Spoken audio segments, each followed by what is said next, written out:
नामापिते च मधुरं मधुरं स्वरूपं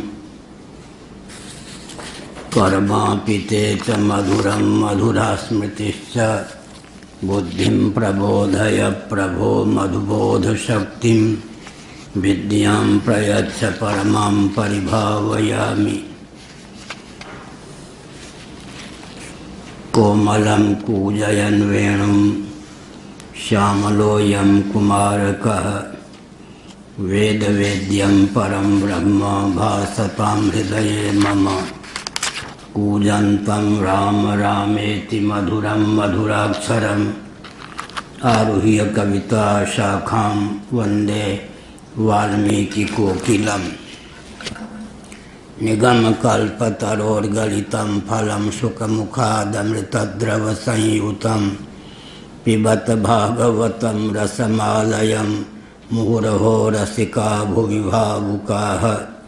तृणादपि सुनीचेन तरोरपि सहिष्णुना अमानिना मानदेन कीर्तनीय सदा हरिः। नारायणाखिलगुरो भगवन्नमस्ते शिवाय नमः शिवलिंगाय नमः। सर्वे भवन्तु सुखिनः तन्मे मनः शिव संकल्पमस्तु। नारायण। श्रीमद्भागवत सप्तम स्कंध अध्याय 2। सपत्नैर्घातितः क्षुद्रैर्भ्राता मेदयितः सुहृत् प्राश्निग्राहेण हरिणा समेनाप्युपधावनैः।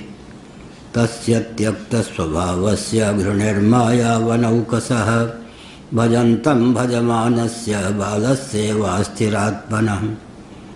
मत्शूलभिन्नग्रीवस्य भूरिणा रुधिरेण वै विधिरप्रियं तर्पयिष्ये भ्रातरं मे गतव्यथः। तस्मिन् कूटे हिते नष्टे कृतमूले वनस्पतौ विटपाय पशुष्यन्ति विष्णुप्राणादिवौकसः। नारायण सबका भला हो। हिरण्यकशिपु को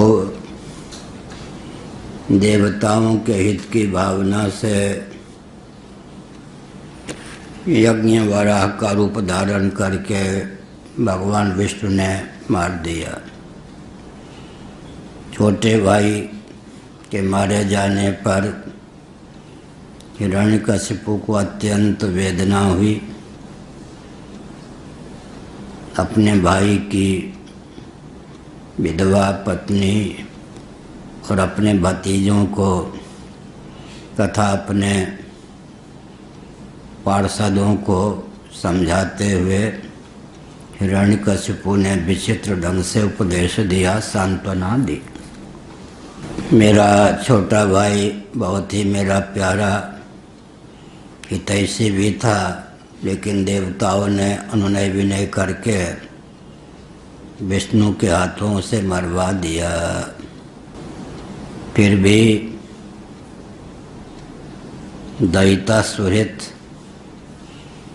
समाने समेनापि उपधावनैः। विष्णु दैत्य हो या देवता दोनों के प्रति समान सिद्ध हैं। वे किसी के पक्षधर नहीं हैं, सम और निर्दोष हैं स्वभाव से। फिर भी उपधावनैः बार बार आगे पीछे करने से अनुनय विनय करके देवताओं ने उसे पोट लिया है, विष्णु को अपने पक्ष में कर लिया है। तस्य त्यक्त स्वभावस्य घृणिर्मायावनौकसः। विष्णु पहले तो बहुत शुद्ध था, निष्पक्ष था, लेकिन अब माया से वराह आदि रूप धारण करने लगा है, मायावी हो गया है। अपने स्वभाव से त्यक्त माने सुदूर पहुंच गया है। अपने स्वभाव को उसने त्याग दिया है। अब ऐसा लगता है कि वो समदर्शी नहीं रह गया, निर्दोष नहीं रह गया। बालस्येव स्थिरात्मनः भजन्तं भजमानस्य। विचित्र उदाहरण दिया। बच्चे को जो पोट ले, फुसला ले, पुचकार दे, मीठा उठा खिला दे, बच्चा उसी के साथ रम जाता है। पहले जिससे वो दूर दिखता है, बाद में वह लाड़ प्यार स्नेह के वशीभूत होकर उसी के आगे पीछे करने लगता है। बस बालकों जैसी गति मति स्थिति अब विष्णु की हो गई है, ऐसा कहा। फिर क्या है? मत्सूल भिन्न ग्रीवस्य घूर्णा रुधिरेण वै रुधिर प्रियम तर्पयिष्ये भ्रातरम में गतव्यथः।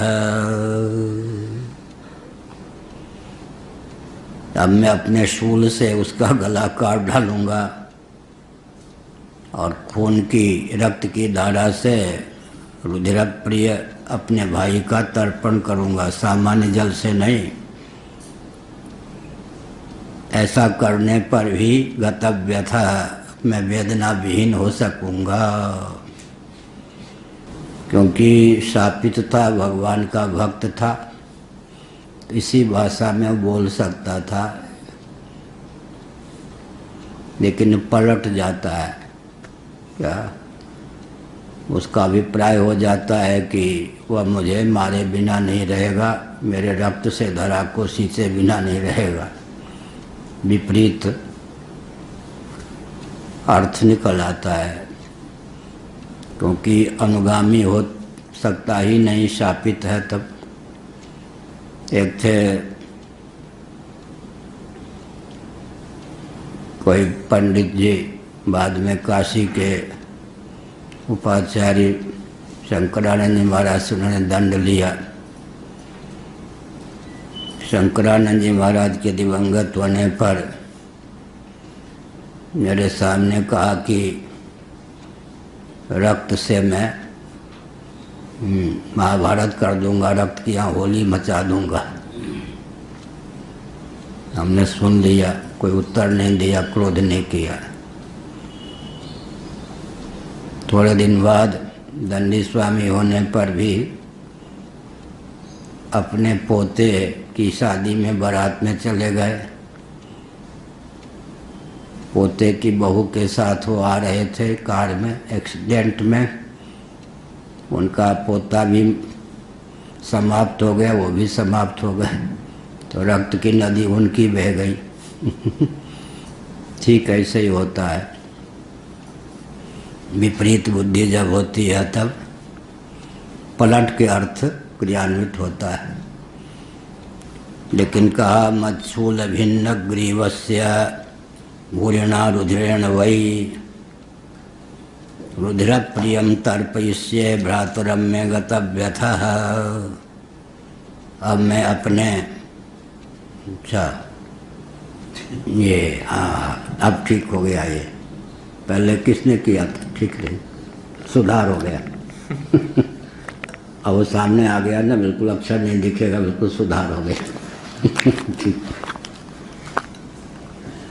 देर आए दुरुस्त आए।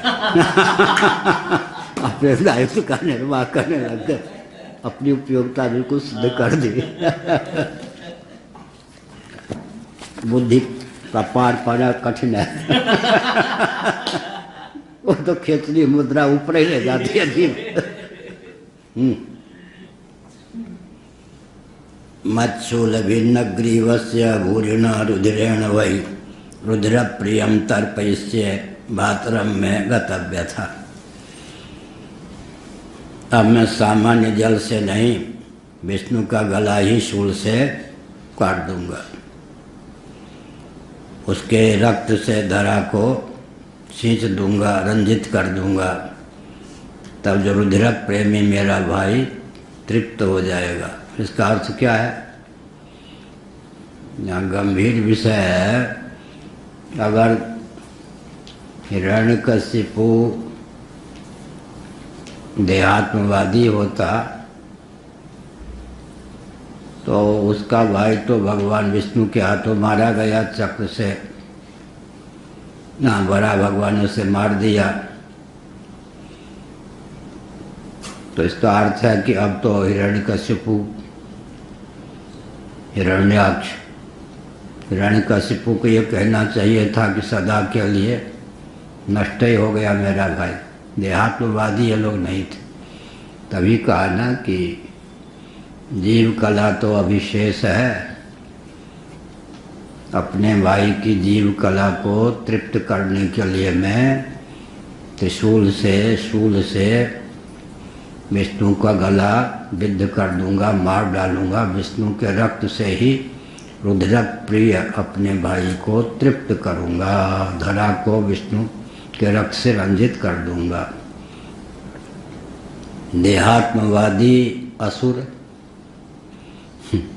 और देह के नाश से जीव का नाश नहीं होता, ऐसे असुर, दोनों में भेद हो गया या नहीं? बृहदारण्यक उपनिषद में असुर कौन होता है बहुत गंभीर वर्णन है। यहाँ भी ये कोई देहात्मवादी चारवाक कोटि का थोड़े। फिर इन लोगों का जन्म ही दिव्य लोक में हुआ था क्या? अमेरिका में जिसका जन्म होगा, मान लो अमेरिका का अस्तित्व स्वीकार करेगा या नहीं? भारत में जिसका जन्म होगा, भारत का अस्तित्व स्वीकार करेगा या नहीं? यहाँ जो चारवाक के अनुयायी हैं वो परलोक को न माने। जो परलोक में ही जन्मे हो, कैसे परलोक को नहीं मानेंगे? क्या सामान्य तो नहीं है ना। दिति के गर्भ से उत्पन्न हुए कश्यप जी के द्वारा, तो कश्यप जी का स्थान यहाँ थोड़े है। क्या ब्रह्मा जी की परंपरा में दिव्य लोक में तो इनका प्रादुर्भाव हुआ, इसीलिए आगे आज्ञा देंगे मर्त्य लोक में जाकर, हे मेरे शूरवीरों उपद्रव करो, गाय को काटो, ब्राह्मणों को मारो। ये सब तो इन लोगों के सामने क्या देवता ये सब प्रत्यक्ष थे। देवलोक में इनका जन्म हुआ था, प्रजापति के पुत्र थे। आजकल जो मंगल ग्रह पर, चंद्र ग्रह पर पहुंचने की कल्पना करते हैं, वो तो काल्पनिक जगत में मानो मंगल ग्रह पर, चंद्र ग्रह पर पहुंचने का भाव रखते हैं। अभी इन लोगों का जन्म ही कहाँ हुआ था? कश्यप जी प्रजापति दिव्य लोक में जन्म हुआ था। ये देहात्मवादी नहीं थे, फिर भी असुर थे। कहाँ तक असुर हो सकता है, कौन असुर हो सकता है, आसुरी संपत्ति कहाँ तक पहुँच सकती है, ये गंभीर विषय है। यही कहा। इसका मतलब श्राद्ध के प्रति, तर्पण के प्रति आस्थान्वित जो असुर होता है, दुर्योधन ये सब कैसे थे, कम से सब कैसे थे?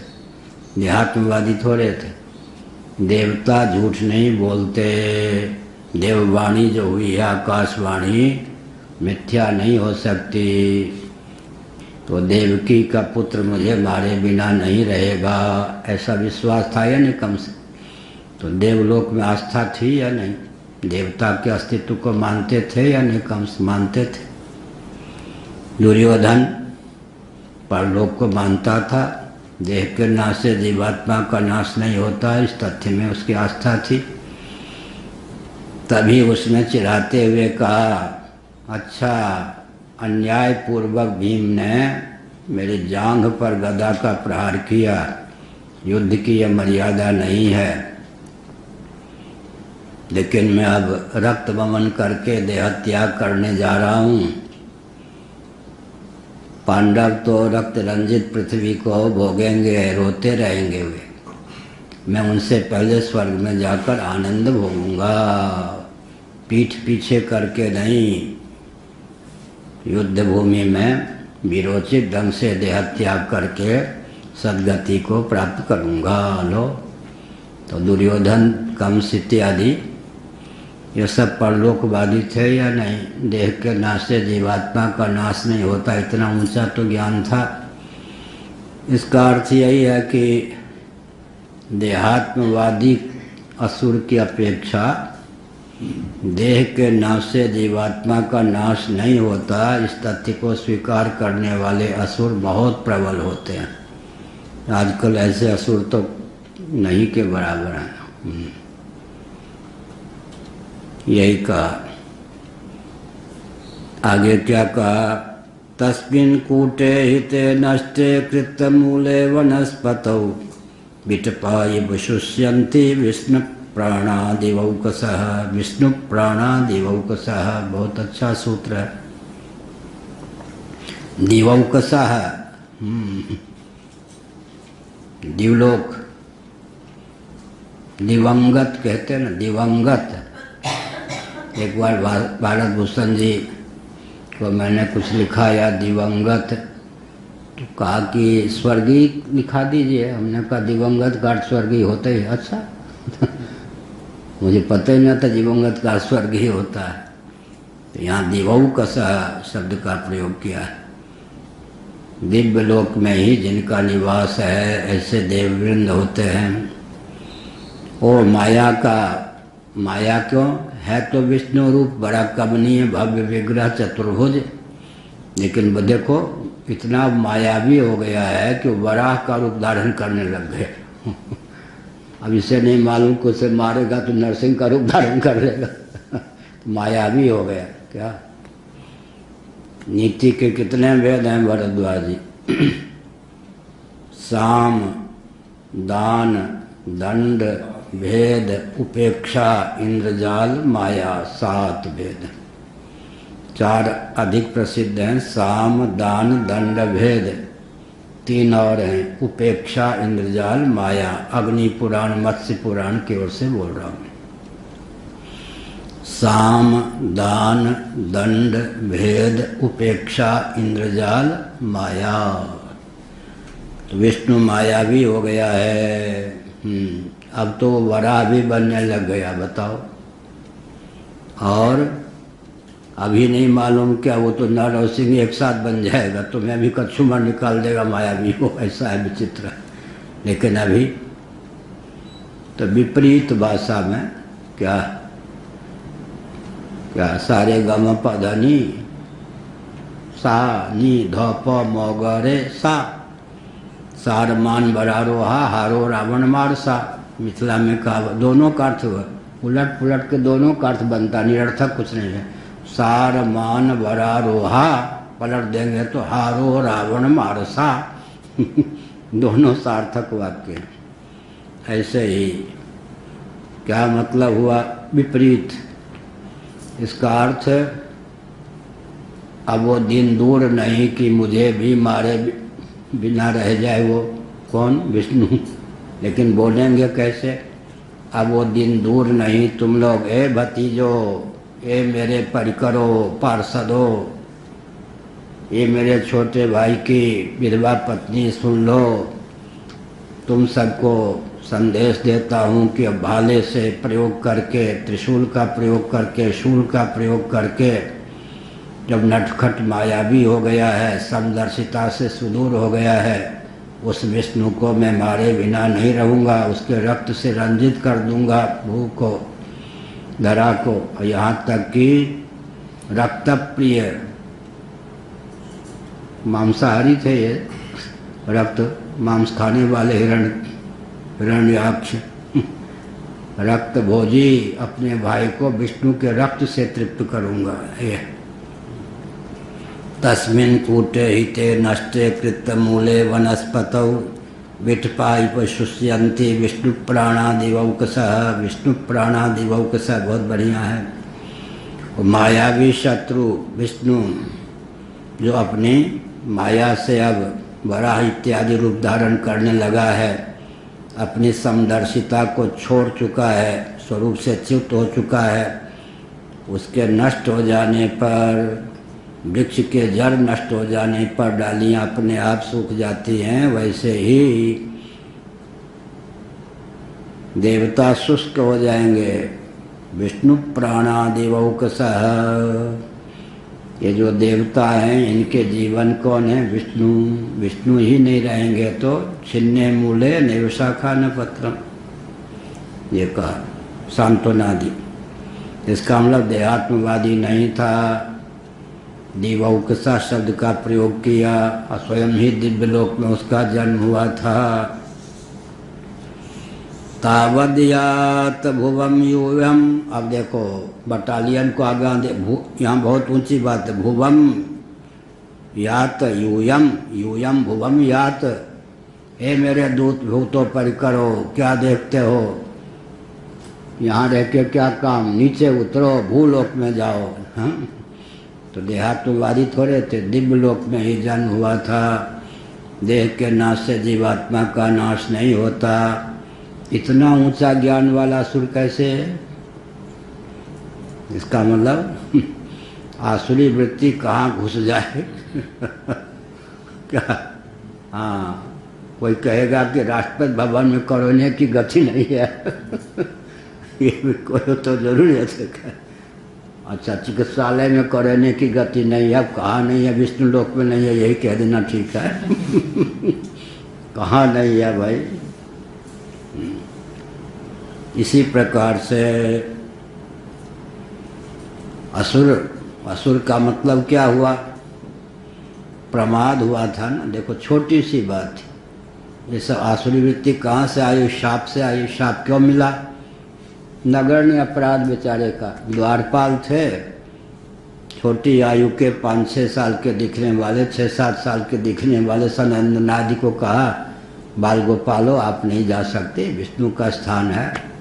शाप मिल गया कोई अपराध भी ऐसा नहीं कि कान पकड़ लिया हो, भगाया हो, चाटे मार दिया हो, गेटकीपर हो के, द्वारपाल हो के, ऐसा भी कुछ नहीं। अशिष्ट शब्द का प्रयोग भी नहीं किया, केवल जाने से रोक दिया। इतना सा प्रमाद जो हुआ, उसके फलस्वरूप देखो ये जय विजय की क्या क्या गति हुई। हजारों वर्षों के लिए च्युत हो गए, और च्युत होकर भी बर्बरता का परिचय देने वाले असुर हो गए। तनिक सा प्रमाद भी व्यक्ति को असुर बना सकता है। इसलिए जीवन में अप्रमत्तता अप्रमत्तता अप्रमत्तता क्या, ये अभिप्राय।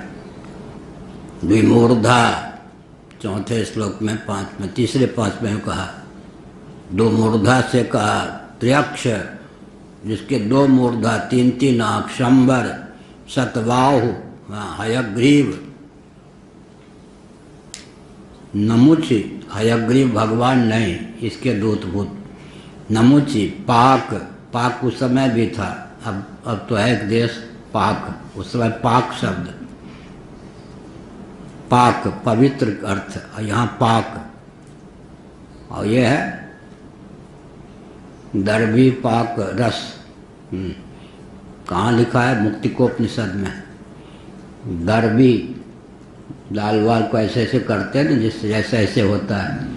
पाक रसम यथा, ये जो प्रसिद्धि है मुक्तिकोपनिषद का वचन है दर्भी पाक रसम यथा।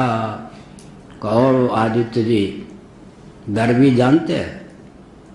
दाल वाल को ऐसे चलाते हैं ना, खिचड़ी उसी को कड़छुल की तरह से ऐसे, उसको कितना स्वाद मिलता होगा खिचड़ी का, दालमा का, क्या मिलता है?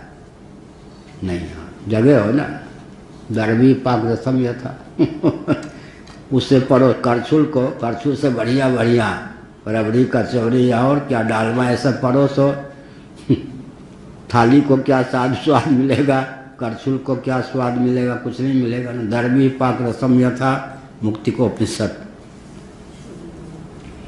ऐसे ही शंबर, शतबाहु, हयग्रीव, नमुचि, पाक, किलवण, विप्रचित, पुलोमा, वो बहुत भयंकर था, शकुन, इनको संबोधित करके कहा, हे दूत भूतो बटालियन वाले, कहाँ किस दिन काम आओगे? चलो, ये सब लड़ने भिड़ने की तैयारी रहते हैं। तो फिर क्या करो? तावद्याद्भुवं यूयं विप्रक्षत्र समेधितं सूदयध्वं तपो यज्ञ स्वाध्याय व्रतदानिनः। एक विचित्र बात है। विष्णु प्रियादिवौकसः, नौमा विष्णु प्राण, हाँ विष्णु प्राणादिवौकसः, ये जो देवता हैं दिव्यलोक में रहने वाले, इनका जीवन विष्णु पर निर्भर है। और विष्णु का जीवन किस पर निर्भर है? वर्णाश्रम धर्म पर, यज्ञ पर, दान पर, तप पर, व्रत पर, शास्त्री। तो विष्णु को दुर्बल करो, विष्णु को मार डालो। क्या है?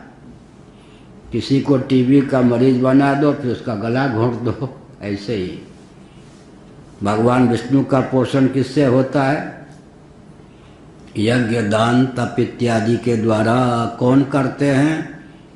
परंपरा प्राप्त ब्राह्मण, क्षत्रिय, वैश्य आदि मांत्रिक यज्ञ में, अमांत्रिक यज्ञ में सब अधिकृत हैं। मांत्रिक यज्ञ में ब्राह्मण, क्षत्रिय, वैश्य, द्विजाति विधिवत यज्ञों पर वितादि संपन्न, जिनके राशन पानी बंद कर दो, जिनके द्वारा ये देवताओं के द्वार से विष्णु तृप्त होते हैं।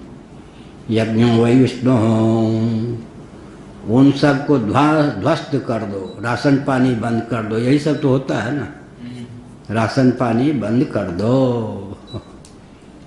फिर क्या होगा? और ब्राह्मणों का गला घोट दो, क्षत्रियों को मार दो, गौशाला में आग लगा दो। ये सब जाओ, यहाँ क्या करोगे? अब तुम्हारा काम मर्त्य लोक में उपद्रव करने में है, जहाँ वर्णाश्रम हो वहाँ। आजकल क्या कहेंगे? बिल्कुल मत, गौशाला में आग मत लगाओ, ब्राह्मणों को मत मारो, क्षत्रियों को मत मारो, दया का परिचय दो। केवल आर्थिक विकास के लिए कट्टी खाने बनवा कर गए वंश को लुप्त कर दो, आग मत लगाओ। मनुवाद के प्रति अनास्था उत्पन्न करके ब्राह्मणों को भी क्या कर दो? ब्राह्मण द्रोही बना दो। मैं नैमिषारण्य में था, एक हरियाणा के भजन लाल शर्मा, राम भजन शर्मा थे। वो दलाली का काम करते थे। आचार्य तुलसी के साथ भी रहे। 200 रुपया उन दिनों महीना देते थे और ब्रह्मचारी थे, बड़े विचित्र थे। ये सुशील मुनि जैन को भी उन्होंने पढ़ाया था व्याकरण इत्यादि। तो नैमिष वालों ने उनको ले लिया। तो वो उनका स्वभाव था, जो वीआईपी के रूप में प्रसिद्ध, उसको पटा करके नैमिष ले आते थे। नैमिष वाले बहुत प्रसन्न। एक बार काका कालिलकर के ले आए नैमिष में। गांधी जी के दाएं हाथ महाराष्ट्र के ब्राह्मण कौन? काका कालिलकर। 1 घंटा उनका प्रवचन हुआ। उसके 2-3 पंक्ति में कह रहा हूँ, कई साल बाद में कह रहा हूँ। नैमिष वहाँ का साहस किया काका कालिलकर ने। सब चुप। क्या कहा? दुर्भाग्य से मेरा जन्म ब्राह्मण कुल में हुआ है। लो, ये कूटनीति, ये गांधीवाद है। ब्राह्मणों का गला काट दो, मारो, जहाँ देखो ब्राह्मणों की बस्ती आग लगा दो। एक प्रक्रिया ये है। एक प्रक्रिया गांधी जी की कृपा से एक ब्राह्मण शिरोमणि काका कालिलकर का प्रवचन सुनिए। सज्जनों, संतों, महात्माओं, दुर्भाग्य से मेरा जन्म ब्राह्मण कुल में हुआ है। जिन ब्राह्मणों ने सदियों से, हजारों वर्षों से समाज का शोषण किया, बरगलाया, यदि मैं पूज्य गांधी जी के संपर्क में नहीं आता तो मैं भी अपने पूर्वजों के मार्ग पर चलकर उसी प्रकार का शोषण करता। लेकिन खेद की बात यह है कि मेरे पूर्वज ब्राह्मणों ने विश्व का इतना शोषण किया कि एक काका कालिलकर के शरीर से मैं उऋण नहीं हो सकता। इस प्रकार 1 घंटे गाली दी ब्राह्मणों को उस ब्राह्मण ने। मैंने गांधी जी ने उसको प्रशिक्षण दिया था ब्राह्मणों को गाली देने का। उसने स्पष्ट कहा, ये हुआ। एक कूटनीति ये है। एक ये जो कौन हिरण्यकश्यपु का प्रशिक्षण। जाओ आगे क्या कहता है? तावद्याद्भुवं यूयं विप्रक्षत समेधिताम। पहले मठ मंदिर देखो, तोड़ दो, फोड़ दो, बाबाओं के गला काट दो, दाढ़ी नोच दो। अब बाबाओं की बटालियन बना दो, अपना प्रचारक बना दो। खूब मंदिर बनाओ, खूब मठ बनाओ, वहाँ मूर्तियों को बिल्कुल आधुनिक ढंग से प्रतिष्ठित करो, राम जी को सेकुलर बना दो। हो गया। अब कितना इसको समझेंगे लोग?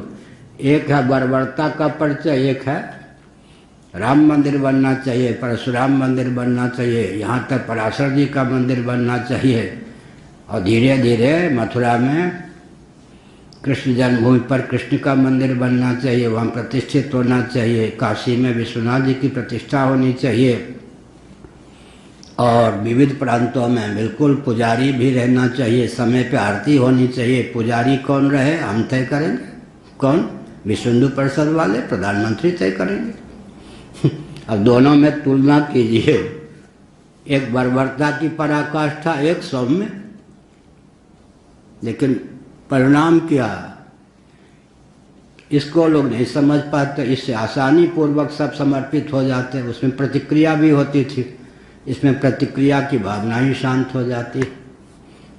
एक अंग्रेजों की दी हुई कूटनीति, एक है बर्बर तंत्र। अंग्रेजी क्या करते हैं, बर्बरता का परिचय तो देते हैं बाद में, पहले कूटनीति से मस्तिष्क को ही विकृत कर देते हैं। यह है, तो ये सबसे शिक्षा लेनी चाहिए। एक ही उद्देश्य है, लेकिन एक बर्बरता पूर्वक उसको पूर्ण करने की विधा है, एक अत्यंत मीठा विष के समान। ब्राह्मणों को ही ब्राह्मणों का विद्रोही बना दो, क्षत्रियों को ही क्षत्रियों का विद्रोही बना दो, ऐसे। तावद्यात् भुवं यूयं विप्रक्षत्र समेधितां सूदयध्वं तपो यज्ञ स्वाध्याय व्रतदानिनः। 10वां, तुम लोग यहाँ क्या करते हो, मेरी आज्ञा है, पृथ्वी पर जाओ, भूमि लोक में जाओ, नीचे जाओ भाई, यहाँ तुम्हारा काम नहीं। आजकल ब्राह्मण क्षत्रिय वहाँ बहुत वृद्धि को प्राप्त हो गए हैं। तुम लोग जो तप करते हो, यज्ञ करते हो, स्वाध्याय जहाँ जहाँ होता हो, व्रत, दान, ये सब के सब जो दिव्य कर्म, शास्त्र सम्मत कर्म में रमे हों, उन सबको मार डालो। मैं नाम नहीं लूँगा, वो व्यक्ति जीवित होगा किसी प्रांत में, वृंदावन में था। ये राम जन्मभूमि की जब लहर चल रही थी तब की बात है। ये जिसके मस्तक पर तिलक होते, अपनी बिरादरी के पुलिस को उसने मथुरा जिला में एसपी आदि को नियुक्त किया था, वो पकड़ लेते और पत्थर पर रगड़ रगड़ के रक्त बहवा देते और इतने कोरे से मारते, पानी पानी करता तो अपने पेशाब उसके मुंह में डालते थे। ये सब मैंने देखा है। ऐसे ऐसे मुख्यमंत्री स्वतंत्र भारत में हुए हैं, वो जीवित भी हैं। राम भक्तों को गोली से भुनवा दिया और राज्य किया, बड़े नाज से रामद्रोही होकर राज्य किया और जनता ने बिरादरीवाद के आधार पर शासक भी बनाया। भारत का रक्षा विभाग भी ऐसे महान भावों ने संभाला। स्वतंत्र भारत की पहचान। अब वो एक प्रक्रिया हिरण्यकशिपु की है, एक प्रक्रिया आधुनिक राजनेताओं की है। वहाँ वो गिने गए असुरों में, यहाँ गिने जाते हैं ये कुछ में देवता तुल्य हैं। ये भाई सुधारक हैं, विकासवादी हैं। क्या वो आतंकवादी गिने गए, विकासवादी गिने जाते हैं। लक्ष्य की पूर्ति की विधा अलग है, लक्ष्य दोनों का एक ही। तावद्यात् भुवं यूयं विप्रक्षत्र समेधितां सूदयध्वं तपो यज्ञ स्वाध्याय व्रतदानिनः। ये भाई जगह जगह भागवत की कथा कराओ, वक्ता कौन हो इसका ध्यान मत रखो, अमुक अमुक ढंग से वक्ता बना दो और भागवत के नाम पर फिर क्या करो, वर्णम व्यवस्था का खंडन करो, भागवत कथा को बढ़ा दो, वहाँ भागवत को जला दो, रामायण को जला दो। क्या यहाँ नहीं नहीं, भागवत की पूजा करो, कथावाचक अमुक अमुक को बना दो। भागवत के नाम पर, भक्ति के नाम पर वर्णाश्रम धर्म की धिज्जी उड़ा दो। अब इसको समझ पाना बड़ा कठिन ये है।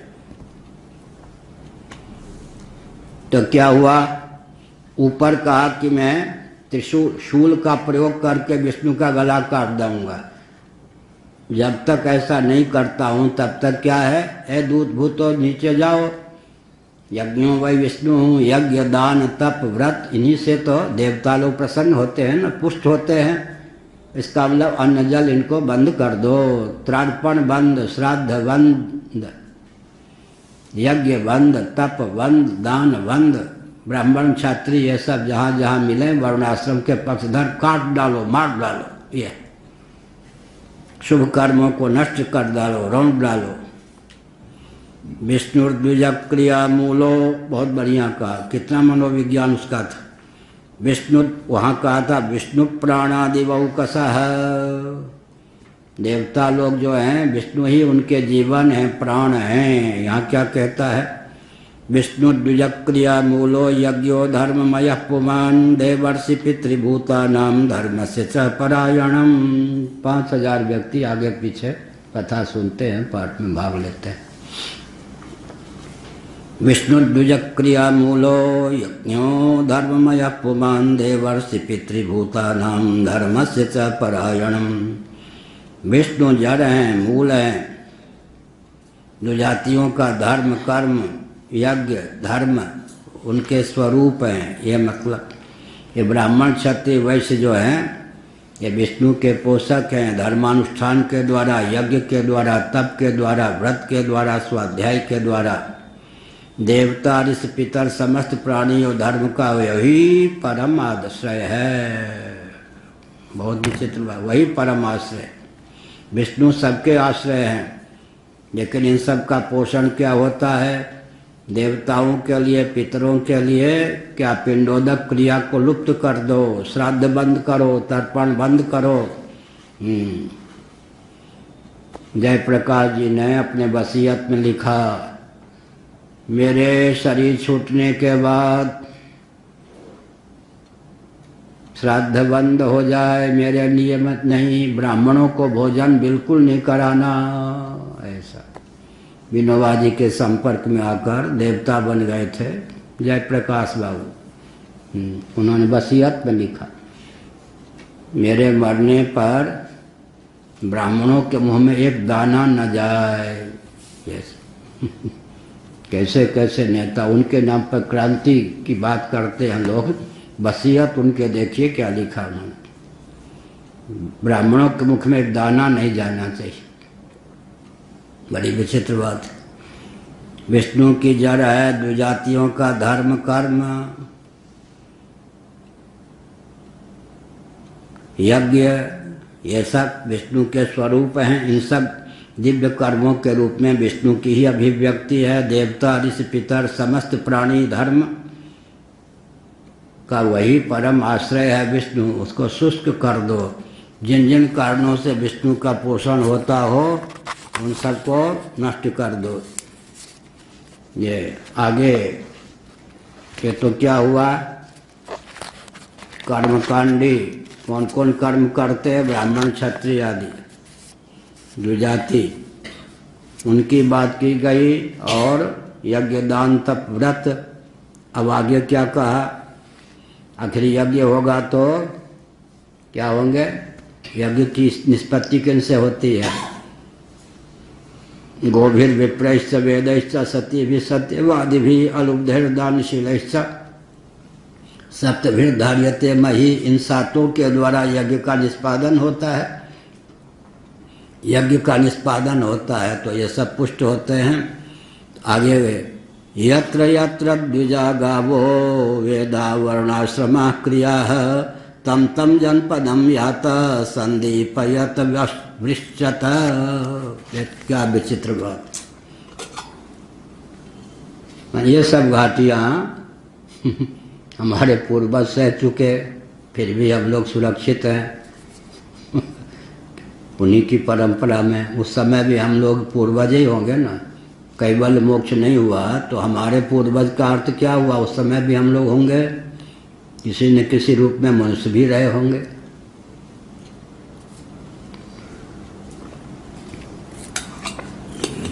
यत्र यत्र द्विजा गावो वेदा वर्णाश्रमा क्रिया तम तम जनपदम यात संदीपयत वृश्चत।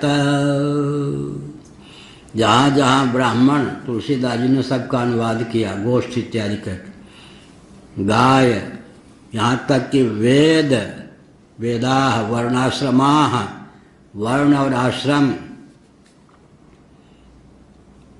अब थोड़ा आजकल विचार करें, जहाँ जहाँ ब्राह्मण हो उन सबको क्या करें, कम्युनिस्टों का नेता बना दें, कम्युनिज्म की धारा में बहा दें। ब्राह्मणों को मारो मत, ब्राह्मणों को कम्युनिस्ट बना दो। हो गए ना दक्षिण आदि में, केरल आदि में। हाँ, ब्राह्मणों को मारो मत भाई, उनको ब्राह्मण द्रोही कम्युनिस्ट बना दो, कम्युनिज्म की धारा में। गौशाला में आग मत लगाओ, गायें खूब पलें, लेकिन कट्टी खाने के माध्यम से आर्थिक विकास के लिए गोधन को कटवा दो। ये वेद, अरे वेद पर, वेदों को जलाओ मत, वेद की ऐसी व्याख्या कर दो कि वेद का अर्थ जैसा है उस पर पानी फिर जाए। वेद का खूब प्रचार प्रसार करो, केवल उनका अर्थ विकृत करवा दो, कर दो, नाम नहीं लूँगा। अब वो आइए, वेद को जलाने वाले पर तो किसी न किसी का खून खौलेगा, और यहाँ तो वेद की व्याख्या ही ऐसी कर दी। हाँ, क्या बढ़िया सुप्रीम कोर्ट ने कहा, अच्छे अच्छे व्यक्ति बोलते हैं, वो दिन भी गोष्ठी में बोल रहे थे। सुप्रीम कोर्ट ने अपनी सीमा में हिंदू धर्म की रक्षा के लिए कूटनीति का परिचय दिया, उसकी मैं आलोचना नहीं करता हूँ। हिंदू विचारधारा है, धर्म नहीं, कम से कम एक विचारधारा के नाम पर वो सुरक्षित रहे। न्यायाधीश का लक्ष्य अच्छा था। अब वो लोगों को हुआ इससे बढ़िया, हम हिंदू नहीं हैं, हिंदू धर्म, हम हिंदू हैं, हिंदू धर्म नहीं है, हिंदू एक विचारधारा है, हमको धार्मिक मत समझिए, एक विचारधारा का पक्षधर समझिए। अरे तुम्हें धर्म शब्द से ही चिढ़ है, अब कोई अपने को धार्मिक कहना पसंद नहीं करता। जब धार्मिक कहना ही पसंद नहीं करेगा तो वर्ण धर्म, आश्रम धर्म सब गया। बहुत विचित्र है। तुलनात्मक उसकी प्रक्रिया हिरण्यकशिपु की प्रक्रिया थी, आज वो क्या है, सेकुलरवादियों की प्रक्रिया है। दोनों में तालमेल बैठा, ये लक्ष्य एक ही है। वो कौन, कड़वा विष या मीठा विष। जहाँ जहाँ ब्राह्मण, गाय, वेद, वर्णाश्रम, धर्म, कर्म हो, वो जाओ, उन्हें जला दो, उजाड़ दो। ये संदीपयत, बिल्कुल जला दो, आग लगा दो। नहीं नहीं, जगह जगह यज्ञ करवाओ। यज्ञाचार्य किसको बनाओ, श्री राम शर्मा की परंपरा के व्यक्तियों को यज्ञाचार्य बना दो। ये हो गया, बड़ी विकट स्थिति हो गई। जगह जगह यज्ञ हो, आहुति किनसे डलवाओ, उनसे डलवा दो। शिवलिंग बनाओ, शिवलिंग की स्थापना करो। और क्या है, सुवर्णा देवी सबसे करा दो, हो गया बढ़िया दम। इतते भर्तृनिर्देश मादाय शिवसादृता तथा प्रजानां कदनम विदधो कदन प्रिया। सुवर्णा देवी मैंने कहा, और कुछ नहीं कहा। सुवर्णा देवी से सबसे पहले अभिषेक कराया गया। इतते भर्तृनिर्देश निर्देशमादाय शिरसादृता तथा प्रजानां कदनं विदधो कदन प्रिया। कदन प्रिया, कदन, कदन होता है, कदन प्रिय होते हैं ना। कलह प्रिय, रौंदने वाले, मारने वाले, काटने वाले। हम सोचते थे इनको कहा, ऋषिकेश जी को आदित्य वाहिनी का नाम लेते हैं, बहुत से गुप्त प्रकट व्यक्ति हैं, लेकिन वो लोग क्या सोचते हैं, कैसी संस्था में हम हैं, कोई अब मुर्दाबाद, जिंदाबाद, काला झंडा, अनशन, ऐसा कोई योजना, ऐसा कोई यहाँ से अभियान नहीं चलता कि पुलिस दो डंडा मारे तो नाम अखबार में आवे। संस्था के सदस्य तो हो गए, लेकिन चहल पहल कुछ नहीं होता है ना। एक व्यक्ति बिहार में, लालू यादव जी के राज्य में 10 किलोमीटर रोड पे चलने पे उनको प्रशिक्षण किसने दिया था, ज्योतिर्बसु। लालू यादव के गुरु कौन? ज्योतिर्वसु राजनीति में। अरे तुमको राज करना है, रोड में गड्ढा, गड्ढा में रोड, रुला दो जनता को, अधिक समय तक राज कर पाओगे। तो हम यात्रा करते थे, 10 किलोमीटर चलने में जीप से 3 घंटे लगते थे, हड्डी पसली एक, यों। अब वहाँ जो बरसों तक उस गड्ढे में ही चलते थे, उनको हवाई जहाज में बैठा दो मज़ा नहीं आए, कमर नहीं टूटे ना। हाँ, उनके उल्टी नए व्यक्ति को, ट्रैक्टर और ट्रक से यात्रा करने वाले व्यक्ति को जो है हवाई जहाज में बैठा दो किनारे, वो सोचेगा कि इतनी धीमी गति से यान चल रहा है, पहुंचूंगा भी या नहीं, ऐसा सोचेगा ना। हाँ, उसमें तो यहाँ कमर में दर्द, यहाँ कमर में दर्द, यहाँ कमर में दर्द। संस्था भी ऐसे हो कि कुछ संस्था बनाने वाला तोड़ फोड़, जेल भरो, हाँ अनशन करो, कुछ तो लगे, पुलिस के दंडे पड़े, नाम आवे, आगे चल के फिर वो सब कुछ नहीं। ये क्या आदित्य वाहिनी है, समझ में नहीं आता। यहाँ का कदन प्रिया, वो सब तो चाहते थे, तो फिर क्या हुआ? इतते भर्तृ निर्देश, स्वामी की आज्ञा हो गई, फिर क्या कहना है? शिरसा आदृता, नाक भौं सकोर क्या नहीं, क्या आज्ञा ले रहे? अरे इसी आज्ञा की प्रतीक्षा में तो हम लोग थे। वाह, आज लगा, आज मजा आया, हाँ बढ़िया आदेश मिला। तथा प्रजानाम कदनम विदधो कदन प्रिय। फिर क्या हुआ जी? 13वां श्लोक। कदन प्रिय माने दूसरों को कष्ट देकर जिनको बहुत आनंद मिलता है, वो कदन प्रिय है। रुलाओ, मारो, पीटो, उसी में उनका आनंद। स्वभाव से लोगों को सताकर सुखी होते हैं। हिरण्यकशिप की आज्ञा उन्होंने बहुत आदरपूर्वक नतमस्तक होकर स्वीकार कर ली। आदेशानुसार जनता का नाश करने लगे। कहाँ से आ गए? ऊपर से नीचे आ गए बटालियन वाले। हाँ, सब ऊपर दिव्य लोक से मर्त्यलोक में आकर के और जो आदेश दिया गया था उसका अनुपालन करने लग गए। अनुपालन कैसे किया? पुरग्रह, इसका मतलब क्या है? जिसकी रक्षा करते करते करते करते उत्कर्ष हुआ था, थोड़ा प्रमाद हो जाएगा तो उसी का संहार करते करते करते करते करते करते जीवन व्यतीत होगा। ये हुआ ना। यज्ञ, दान, तप, व्रत, भगवान की आराधना कितनी हुई, जिसके प्रभाव से वैकुंठ में जाकर द्वारपाल बने थे। देखिए, और शाप के कारण, तो शाप देने से लाभ क्या हुआ जी? सनत कुमार सनतजन चिर के साप दे दिया, उससे क्या हुआ? बंटा ढार तो मर्तलोक में वर्णाश्रम आदि का हो ही गया ना। क्या? जिसका अनुपालन करने से वहाँ गए थे, उसी के संहार में उनकी प्रीति प्रवृत्ति हो गई। तो शाप का पर्यवसान किसमें हुआ? वहाँ तो देवत्व का पर्यवसान हो गया, देवद्रोहियों के प्रोत्साहन में। और यहाँ शाप का पर्यवसान क्या हो गया? गाय इत्यादि के नाश में। तो शाप भी बहुत विकट देव शक्ति का उपयोग हो गया। असुर देवता को असुर बना दिया। असुर होकर के जिन कारणों से देवता बने थे वे भगवान विष्णु के पार्षद, उन्हीं से द्रोह हो गया। विकट बात हुई है। आज जो गाय की भक्ति करता है, कल गौशाला में आग लगाएगा, कल्पना कर सकते हैं? हुआ या नहीं? अरे यज्ञ, दान, तप, भगवान की आराधना के प्रभाव से वैकुंठ गए थे या नहीं? लेकिन आज जो उनके दूत आकर के उपद्रव कर रहे हैं, जिनका आलम्बन लेकर उत्कर्ष हुआ था, उन्हीं के नाश में अपने जीवन का, शापित जीवन का 3 जन्मों तक उपयोग किया या नहीं? विचित्र बात। इसलिए गोरक्षक आज जो है, कल कहीं ऐसा ना हो कि गाय को नष्ट कराने का अभियान चलावे। सावधान रहना चाहिए। इति भर्तृ निर्देश मादाय शिरसा धृता। बहुत विकट है शास्त्र जो है।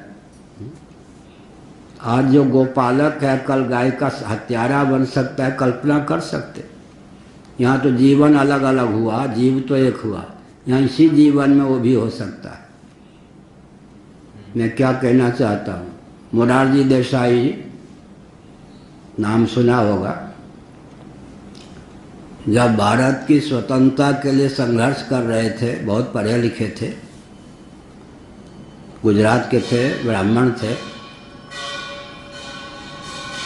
उन्होंने कहा था कि जब भारत स्वतंत्र होगा कलम की एक नोक से गोहत्या बंद करा देंगे हम लोग। कौन, किसका नाम? मोरारजी देसाई। जब वो देश के प्रधानमंत्री बने, हमारे पूज्य गुरुदेव कुछ रुग्ण थे, तो पुरी के शंकराचार्य महाराज उस समय हमारे पूर्वाचार्य महाराज और नंदनंदनानंद सरस्वती, ऐसे दो तीन, और ये अपने श्री स्वरूपानंद सरस्वती जी महाभाग, ये तीन ज्योतिष पीठ के उस समय रहे होंगे। और हम लोग धर्म संघ से मोरारजी देसाई प्रधानमंत्री की कोठी तक पैदल गए थे, ये सब कार में थे। मोरारजी से समय लिया गया था, हम लोगों को तो पहले रोक दिया गया, हम लोग जहाँ रोक दिया गया वहीं रुक गए। हम शंकराचार्य नहीं थे, दंडी स्वामी तो थे ही। तीनों गए मिलने, नंदनंदनानंद सरस्वती, नंदलाल शास्त्री जी जो सांसद रहे थे रामराज परिषद से पहले, एमए थे, एलएलबी थे, आईएएस थे, और साहित्याचार्य व्याकरणाचार्य थे, और हमारे पूर्वाचार्य महाराज पद पर थे। और ज्योतिष पीठाधीश्वर स्वनामधन स्वामी स्वरूपानंद सरस्वती जी महाराज, तीनों मिले। मोरारजी देसाई से जब कहा गोरक्षा के लिए, तो क्या कहा मालूम है? आप लोग भूल कर रहे हैं, क्षमा कीजिए, हम गोहत्यारों के भी प्रधानमंत्री। वो मोरारजी देसाई जिन्होंने कहा था कलम की एक नोक के बल पर गोहत्या को बंद कर देंगे, वे जब प्रधानमंत्री के पद पर प्रतिष्ठित हुए तो उनका यह वाक्य है। तीनों अपना सा मुँह लेकर चले आए, हम लोगों बताया, यह उत्तर मिला, यह स्थिति है। इसीलिए कौन गो भक्त पता नहीं, कालक्रम से इसी जीवन में कब गो हत्यारा बन जाए कह नहीं सकते। बहुत विकट बात है, बहुत सावधान रहने की आवश्यकता है। पुरग्रम ब्रजो ध्यान क्षेत्र रामाश्रमा करान ठेठ खार वट घोषाम सदु पतनानि च। फिर तो क्या किया भाई, नगर, गांव, गोष्ठ, गायों के रहने के स्थान, बगीचे, खेत, घूमने फिरने के स्थान, ऋषियों के आश्रम, रत्न आदि के खान, किसानों की बस्तियां, तराई के गांव, अहीरों की बस्तियां, व्यापार के केंद्र और विशाल विशाल नगर सब जला डाले। कितना, हरे राम रे राम। ये सब घाटियां,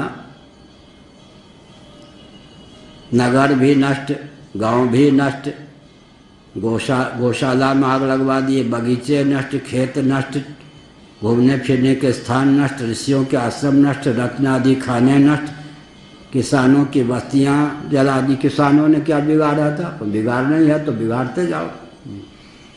तराई के गांव, अहीरों की बस्तियां, व्यापार के केंद्र, बड़े बड़े नगर जला डाले। अब अहीरों की बस्तियां, विचित्र बात है या नहीं? जहाँ अब किसान लोग नहीं होते तो यज्ञ की सामग्री कहाँ से होती? यज्ञ करने वाले, यज्ञ की सामग्री को उत्पन्न करने वाले, और गाय के लिए चारा आदि को उत्पन्न करने वाले, माने गाय आदि का पोषण जहाँ जहाँ से होता था, गोचर भूमि को भी सबको जला डाला। यज्ञ के मूल, गाय के मूल सबको नष्ट कर डाला। बड़ी विकट बात। एक और कह दें भाई, केचित् खनित्रैर्विविक्तैर् विविदुः सेतु प्राकार गोपुरान् आदिव्यांश्चिच्छिदोर्वृक्षान् केचित् परशुपाणयः प्रादहं शरणान्यन्ये प्रजानां जलितोन्मुखैः। हरे राम। कुछ दैत्यों ने खोदने के शस्त्रों से बड़े बड़े पुल को भी नष्ट कर दिया। संबंध, आना जाना, यातायात, व्यापार, परकोटे, नगर के फाटकों को तोड़ फोड़ डाला। कुल्हाड़ियों से फले फूले हरे भरे वृक्षों को काट डाला। कुछ दुष्ट दैत्यों ने क्या किया, जलती हुई लकड़ियों से लोगों के घर में आग लगा दी। कितना हाहाकार मचा होगा बताओ। ये कौन कर रहा है? देवताओं के आराध्य जय विजय वैकुंठ में वो शापित होने के बाद कल्पना कर सकते थे किस घाटी पे उतरेंगे। इसीलिए भगवान शंकराचार्य महाभाग ने संकेत किया, भाई कैवल्य मोक्ष प्राप्त करने का प्रयास करो। सुभग दुर्भग हो जाता है, दुर्भग सुभग बन जाता है। कब गोरक्षक गोहत्यारा बन जाएगा, कब ब्राह्मणों का रक्षक ब्रह्महत्यारा बन जाएगा। कलम की एक नोक से गोहत्या बंद करने की बात कह के स्वतंत्रता में अपने आप को स्वतंत्रता संग्राम में झोंकने वाला व्यक्ति कब कलम की नोक से गोवंश का हत्यारा बन जाएगा, कह नहीं सकते। बड़ी विचित्र गाथा है। इसीलिए बहुत सावधान रहने की आवश्यकता है। नारायण सबका भला हो।